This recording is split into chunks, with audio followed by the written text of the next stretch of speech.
आधुनिक भारताचा इतिहास हिस्ट्री टॉप 20 जीके क्वेश्चन 1. राष्ट्रीय सभेच्या खालीलपैकी कोणत्या कालखंडास मवाळांचे युग असे म्हटले जाते? 1885 ते 1905. 5. 2. नानासाहेब पेशवे व तात्या टोपे यांच्यातील संबंध कशा प्रकारचे होते? प्रधान, लष्कर प्रमुख. 3.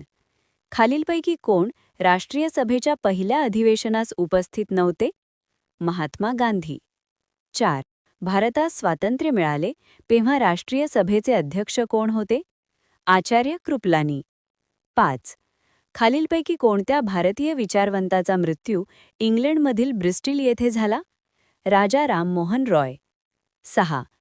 1942च्या चले जाव आंदोलनाचा ठराव राष्ट्रीय सभेच्या कोणत्या अधिवेशनात पास झाला? मुंबई. 7. 1920 नंतर भारतीय स्वातंत्र्य चळवळीचे नेतृत्व कोणी केले? महात्मा गांधी. 8. राष्ट्रीय सभेचे दुसरे अधिवेशन कोठे भरले होते? कोलकाता. 9. आद्य क्रांतिकारक वासुदेव बळवंत फडके यांचा मृत्यू कोठे झाला? एडेन. 10. 1930 मध्ये महाराष्ट्रात लष्करी कायदा कोठे लागू झाला होता? सोलापूर. 11.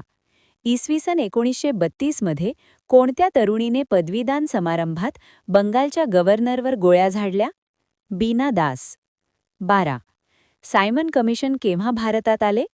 1928. 13. राष्ट्रीय सभेच्या कोणत्या कालखंडास गांधी युग म्हटले जाते? 1920 ते 1947. 14. 1946च्या हंगामी सरकारचे पंतप्रधान कोण होते? पंडित नेहरू. 15.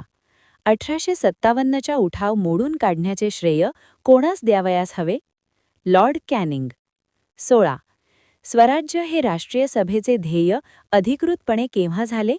लखनौ 1916. 17.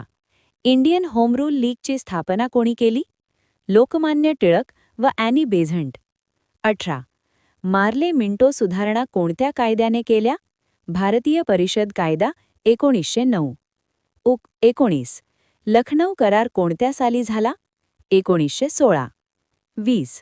सविनय कायदेभंग चळवळीचा प्रारंभ कोणत्या मार्चने झाला? दांडी मार्च.